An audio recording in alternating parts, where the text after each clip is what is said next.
In today's public discourse, any critique of feminism is often met with immediate hostility, as though questioning certain aspects of a movement equates to an attack on women as a whole. Yet, like all ideologies, feminism too may evolve into a rigid and counterproductive dogma, particularly when internalized uncritically by women in positions of authority. Greetings and welcome to my channel. I am Montgomery Neal, and what I have to share with you today may well give you pause. Power as historical retribution.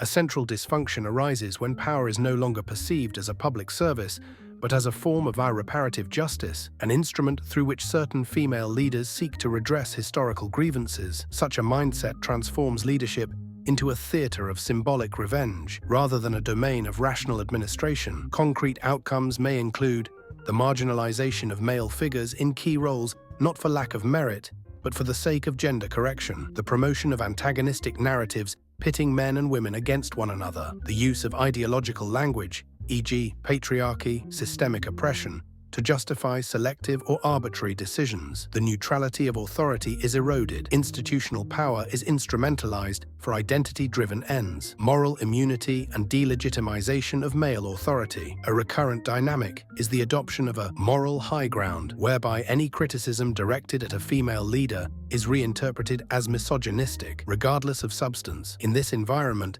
leadership is no longer accountable, but sacralized by gender. Manifestations include pathologizing dissent as sexist aggression, silencing male colleagues under accusations of mansplaining or microaggressions, self-legitimizing power via identity rather than competence. The fundamental principle of symmetrical responsibility collapses, replaced by an unchallengeable ideological posture. Identity supremacy and policy distortion. When gender identity becomes central to a leader's agenda, it can distort governance priorities. Decisions cease to serve the whole and begin to part privilege group affiliation. Examples: funding and programs allocated not by need or merit, but by gender quotas. Internal initiatives focused exclusively on women, excluding male issues from public concern. A narrative that reframes objective criticism as systemic injustice. Leadership becomes narrow and partial.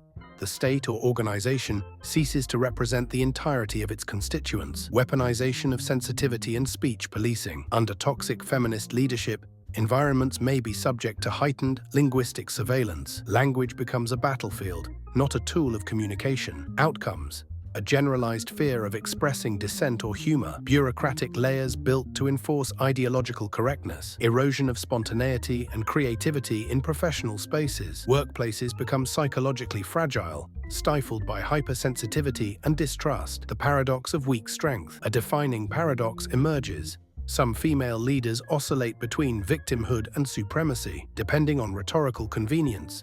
At times vulnerable, at others invincible, they cultivate ambiguity to maintain control. This includes claiming harm when criticized, invoking emotional distress, simultaneously asserting female superiority in emotional intelligence or morality. Authority appears erratic and strategically emotional, undermining trust and long-term credibility. Feminism, in its original ethos, opened doors long unjustly closed, but when it hardens into ideological absolutism, it endangers the very structures it seeks to reform. Toxic feminism within leadership does not liberate. It weaponizes identity and compromises neutrality. Power should not be masculine or feminine, but competent, rational, and fair. If we are to champion female leadership, we must equally be permitted to ask, is this ideology fit to govern? Let me know in the comment box down below.